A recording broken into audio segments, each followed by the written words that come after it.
आज मैं काकी ने भेजा है, ये चीज मेरी के भेजा है, जो कि मैं आज अनबॉक्स करने वाला हूँ। तो देखते इसके अंदर क्या है।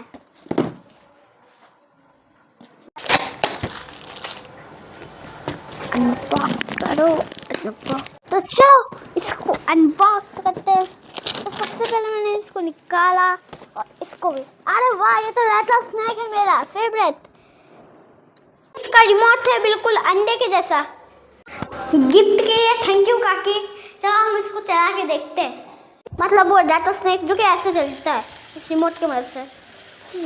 इसको सीखना चलो। अगर आपको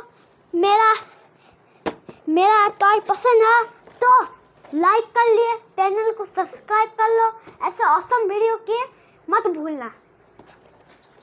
जय जगन्नाथ।